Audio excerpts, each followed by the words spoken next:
ahora vamos a hablar de lo que es el plexo braquial. Vamos a empezar hablando sobre lo que es su anatomía, cómo está conformado, lo que nos va a proporcionar, cómo está formado, en dónde se localiza, etcétera. Bueno, el plexo braquial es una estructura básicamente nerviosa que se encuentra en la base del cuello y el hueco axilar. Esta estructura nerviosa lo que nos va a proporcionar va a ser tres puntos principales importantes, que son la inervación sensitiva, o sea, lo que es el sentir, el percibir los estímulos, digamos, externos del cuerpo. También nos va a permitir tener inervación motora, o sea, lo que nos permite realizar movimientos, en este caso lo que sería anatómicamente hablando contracción y relajación de los músculos. Y finalmente lo que es la inervación vasomotora, en este caso hablamos de los vasos sanguíneos, de lo que sería específicamente cintura escapular y extremidad superior, que hablando anatómicamente estaríamos hablando de lo que es el brazo, el antebrazo y la mano, y todo lo que representa estas estructuras, sus músculos y bueno, los respectivos movimientos que se pueden realizar con los músculos de dichas estructuras anatómicas. Podemos ver su distribución en un esquema en la diapositiva, y vamos a ver cómo se va a dividir en, digámoslo así, 5 grandes estructuras. Hablaríamos de lo que son las raíces. Luego iría como en cascada, luego troncos, después hablaremos de las divisiones, después de los fascículos y al final de los ramos o nervios terminales, donde digamos el final de lo que es esta estructura nerviosa. Bueno, vamos a empezar hablando de lo que son las raíces. Digamos que estos son de donde nacen los nervios terminales, digamos es el inicio de esta estructura. Tenemos ramos anteriores. Estos van a tener un trayecto o se van a pasar por detrás de lo que es la arteria vertebral y de manera horizontal y lateral a las apófisis transversas de las vértebras, y van a converger formando la siguiente estructura, que serían los troncos. Entonces estos van a salir desde digamos la parte posterior, hablando ya prácticamente de las vértebras, y van a ir en este caso hablaremos desde la vértebra C5 hasta T1. Entonces hablamos de la parte del cuello, parte de las vértebras cervicales y solo una de las torácicas. Entonces a partir de estas vértebras es que van a salir estas raíces del plexo, y a partir de aquí se van a ir desplazando hasta lo que serían sus ramos terminales y pues sus diferentes recorridos durante la extremidad superior. Hablando ahora con la diapositiva número 6, tenemos la imagen de lo que es el plexo braquial, y vemos las flechas rojas que están encima de lo que serían las raíces, y vemos cómo algunas van a converger en la siguiente estructura, que serían los troncos. Tendríamos C5 y C6 como estas van a converger, C7 queda sola, mientras que C8 y T1 van a converger en la siguiente estructura, que serían los troncos, que ahora vamos a hablar de ellos. Bueno, vamos a hablar de lo que son primero los troncos primarios. ¿Estos dónde se ubican? Estos van a estar ubicados entre los músculos escalenos anterior y medio, que sabemos que hay tres, que es el anterior, medio y posterior, pero los troncos primarios van a estar entre el anterior y el medio. Vamos a ver que estos troncos primarios están divididos en tres, digamos, el superior, que es la unión C5 y C6, luego tendríamos el medio, que es la continuación del C7, que es lo que habíamos visto en la diapositiva anterior, y tendríamos el inferior, que serían los ramos de C8 y T1, o cómo estos convergían, igual como lo vimos en la imagen anterior. Ahora pasando a la diapositiva número 8, tenemos una tabla que nos habla de los nervios colaterales supraescapulares.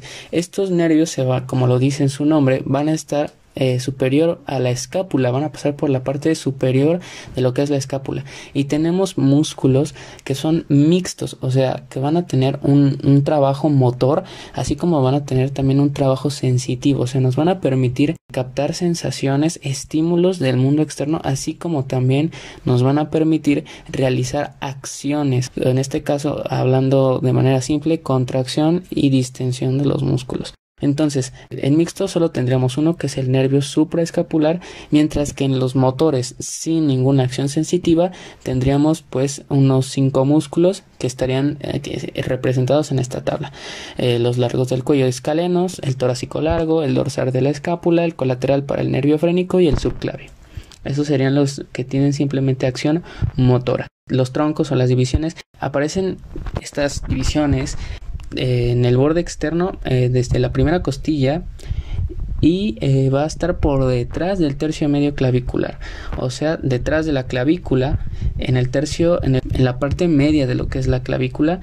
Y aquí en la diapositiva número 9 vemos representada con una figura en color rojo lo que sería la clavícula y cómo van a estar en más o menos, como lo dice, en su tercio medio y en la parte externa. Y bueno, en la siguiente imagen, ya en la diapositiva número 10, vemos ahora estas divisiones ilustradas en la imagen del esquema, ¿no? del plexo braquial. Vamos a tener ramas anteriores y posteriores, que es a lo que se refiere la diapositiva anterior.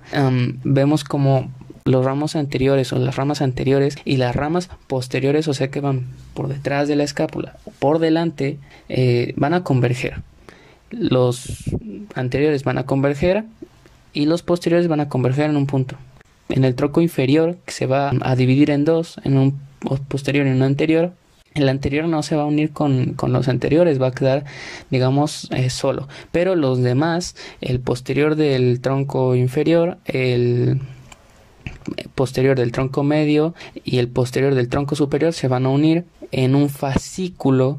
En este caso un fascículo posterior, pues son todas las ramas posteriores, y el fascículo lateral se va a formar gracias a las divisiones de las ramas anteriores, en este caso del tronco superior y del tronco medio. Para poder pasar entonces a lo que sería hablar de los fascículos. Ahora, ya en la diapositiva número 11 estamos hablando de lo que son las divisiones y los fascículos, que es lo que explicamos anteriormente. Bueno, vamos a tener un fascículo lateral, un fascículo medial y un fascículo posterior. Entonces, el fascículo medial es el que decíamos que está compuesto por la rama anterior del tronco inferior. El fascículo lateral va a estar formado por las divisiones anteriores del tronco superior y del tronco medio, y el fascículo posterior va a estar formado por las divisiones de las ramas posteriores del tronco medio, superior e inferior. Entonces, bueno, después ya en la diapositiva número 12 tendríamos los ramos terminales o nervios periféricos, como también son llamados así, y nervios colaterales subescapulares. Significa que van a estar por debajo la escápula. Y bueno, tendríamos que una tabla de estos ramos terminales y colaterales, ¿no?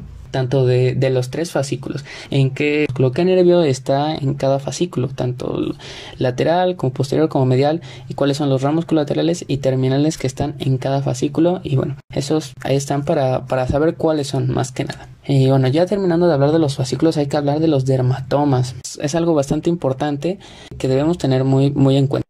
Ahora, los dermatomas, ¿qué es el dermatoma? Bueno, un dermatoma es un área específica, en este caso hablamos de miembro superior, entonces hablaríamos de lo que llamamos el brazo, un área específica del brazo que está inervada por un solo nervio y que nos va a dar propiedades tanto motores como sensitivas. Tenemos las imágenes en las diapositivas 14 y 15, pues de qué nervio está inervado cierta parte del brazo, del antebrazo. Por ejemplo, vemos el nervio musculocutáneo, que estaría, digamos, si ponemos el brazo en posición anatómica, en la parte lateral, desde la parte media del brazo hacia la parte lateral, un poco antes de lo que es la unión del húmero y con el cúbito y el radio.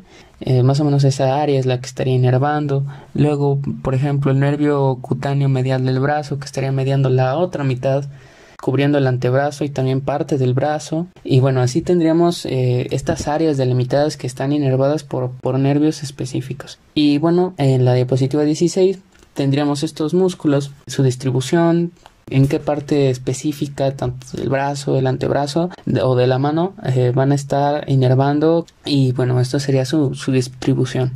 Ahora, llegamos a lo que es la inervación y la acción muscular, que ya vimos son dos características principales del plexo braquial, que básicamente es lo que nos dan los nervios, ¿no? Inervación sensitiva y su acción muscular. Vamos a empezar con las ramas colaterales de las raíces, en este caso de C5 y T1. Vamos a hablar de los nervios que están, o estas ramas colaterales que salen de estas vértebras. Empezaremos con